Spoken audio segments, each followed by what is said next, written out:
Are we now? Welcome to the shed. Right, next job was to move the battery box because it was fouling on the reservoir on the ZX6 rear shock. Took the subframe off the bike, had an idea whereabouts I was going to put it, so just laid it out to have a look, give it a dry run, and then it was out with the angle grinder.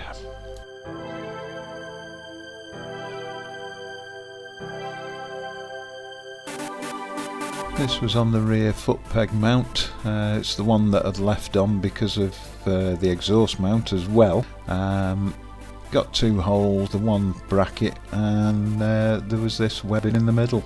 So I thought, well, if I chop this out, that should do spot on. Seems to be in exactly the right place, so we should be alright.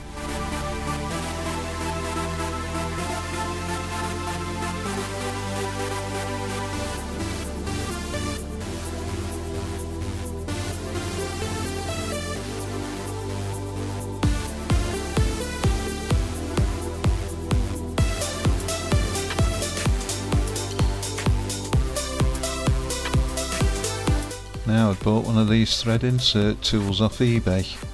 Looks as though it's going to do the job quite nicely. It was only about £6.50, so it's worth a try. Got all different size heads with it, but I only need the M6 and I only need two of them, hopefully. So after centre punching the holes where I required them, out with a little pilot drill and started drilling. We're looking probably around about 9mm, I think it said in the instructions, to put these 6mm inserts in.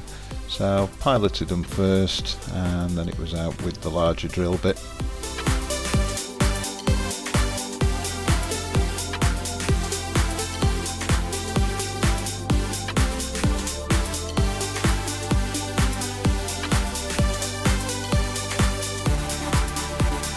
It's then a case of finding the right head and the right sleeve, just like so, and then try and mate it up to the little rivet gun. The actual piece that fits into the screw thread itself is left-handed thread going into the rivet gun, so you screw it in. Little tool that comes with it that holds the handles together, also doubles as a spanner. Tighten it up, get your sleeve, slide that over. Again, this is left hand thread, wrong one. Duh. It's the one that you had in your hand the first time. There we go.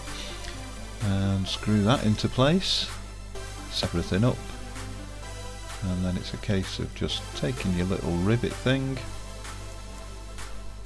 screwing it on the end, and it's just like a pop rivet now, so you just basically stick it in the hole. It is quite hefty, give it a good squeeze on the handles. That's it, fingers crossed, it's done.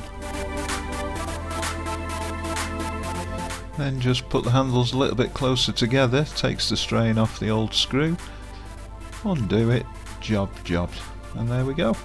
Absolutely bob on. Quite impressed, to be honest with you. And then offered the battery box up just to see if everything was in the right place. Put a couple of just 6mm screws in just to make sure that it was all correct and present. I have got some with some decent washers on, so I'll be using those. But everything looks hunky-dory. Happy days! So we treated it to a bit of paint, stuck it back on the bike, and it looks as though it's in exactly the right area. I slotted the battery in as well just to make sure, and luckily it's underneath the frame rails, which is ideal because my seat unit's made out of steel. We seem to have plenty of clearance there as well, so there we go, job done. So that's another one to tick off the list. Next part of the wiring were the rear lights. Haven't bought the tail light yet. So I've wired up these indicators that I got off eBay, only about £6. They have got a nice little feature running with them, but I don't know about how we stand legally with the MOT, etc. They actually shine red, and then the internal has the proper indicator running. Also wired up the number plate light as well. If you can remember way back when I was fitting these indicators on the end of the handlebars, well, as with all good projects, I've changed my mind. But more of that in a minute. Continued with the wiring. I've wired up the headlights now, so we now have the little side lights working. Again, just showing off these backlights. Don't know the legalities on these, I'm going to have to check them out, but I'll have a word with my local MOT man. Headlight works. And we've got main beam, dip beam, flash, etc. So all that's now wired in and working, ready to go. All this lot will be tidied up anyway, all the wires. They'll be under the seat unit.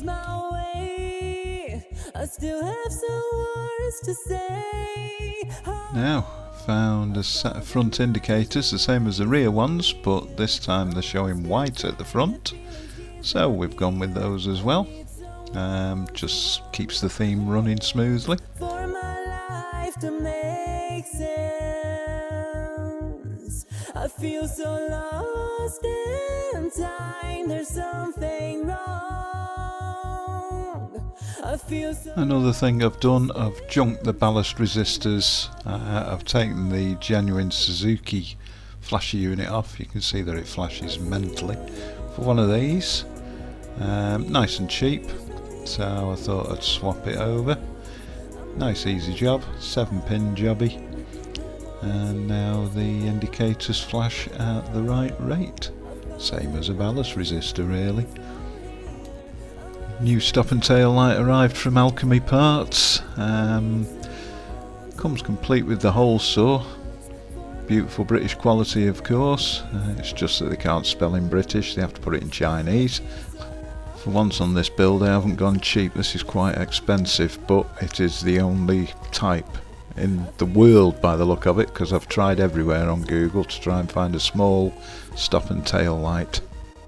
It's also DOT or Department of Transport approved as well, which is cool. Right, so it was out to the shed. First things first, do a bit of measuring, find the centre point at the back of the seat.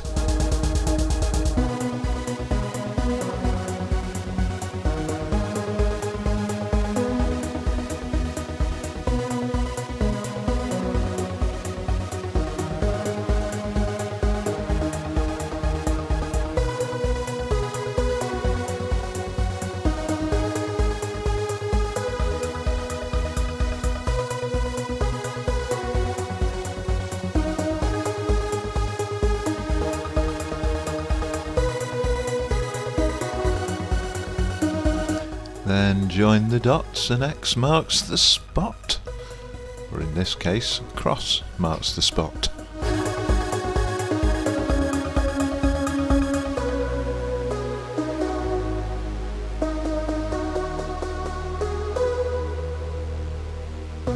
Right, this was the part I was dreading. Time to do a bit of sawing with the old hole saw. Drilling a 38mm hole with the hole saw that's supplied. And this could be the ruination of my seat, but again, you've just got to try, haven't you? So lining up the centre line there, and then just taking the drill and drilling a hole. Couldn't be bothered blurring out the number plate this time, so came in handy with a pair of my old underpants really, because it blots off the number plate and also caught most of the dust. Result again.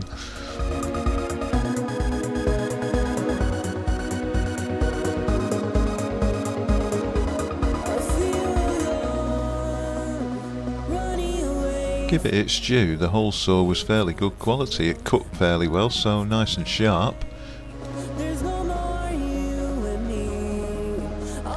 So, now we got a hole, it's time to wire it up.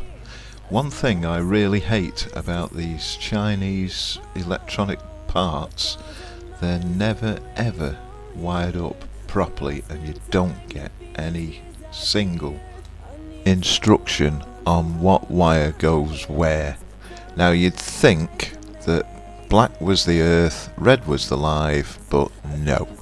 White is the earth, and then it's a lottery on trying to work out which one's brake, which one's normal tail light. So once I'd sorted it out, it's time to chuck it into the seat unit, see what it looks like. Tell you what, it's a good fit. Really struggled trying to get it in. And once I'd done it, I realised that there was a top and a bottom as well, so I had to take it out, turn it round. I would have really liked a square lamp, but round was the only one that I could find that was this small to fit into the end of the seat unit.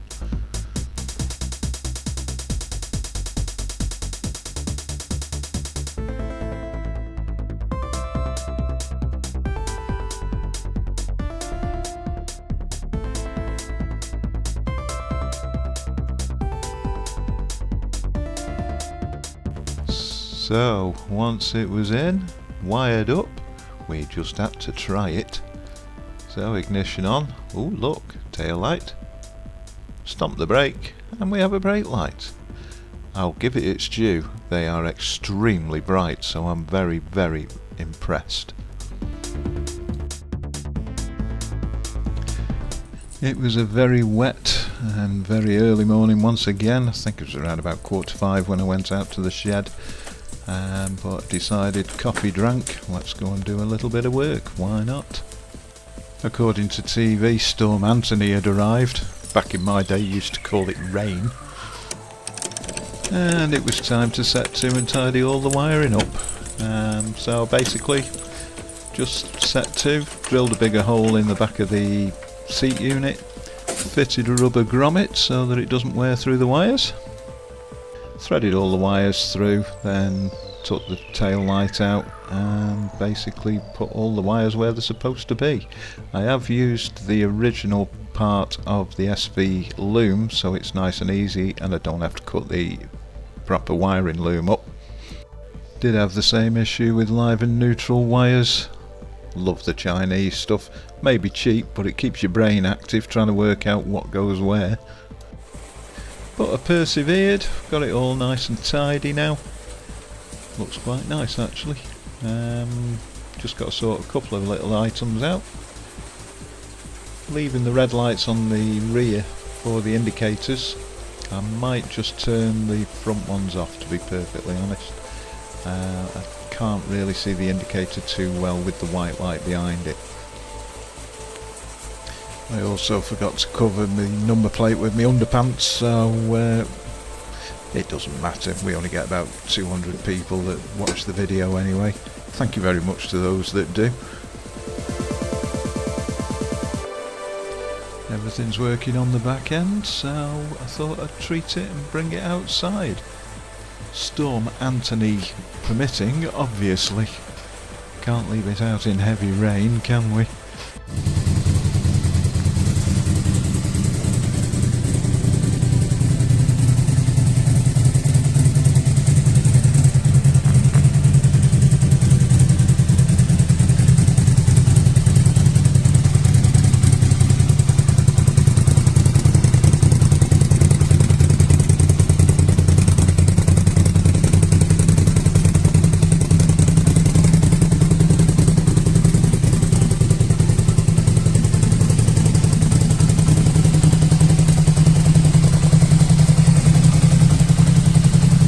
Still got plenty to do, a lot of tidying up and a lot of finishing off, but I think it's looking rather nice. Now I'm quite biased because obviously it's my bike.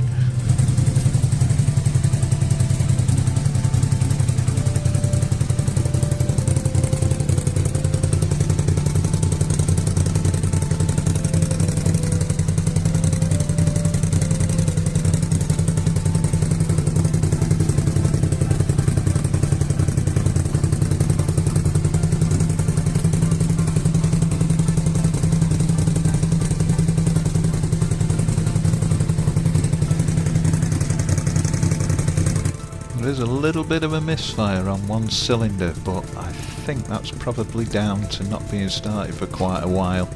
We'll give it a go once we've got it up and running, give it a blast up and down the axis.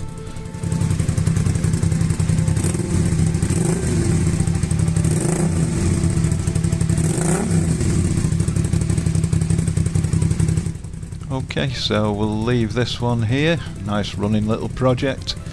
Next one we'll give it a try and give it a bit of a test ride, see what she's like. All I can say is thanks for listening, thanks for watching, and we'll see you on the next instalment.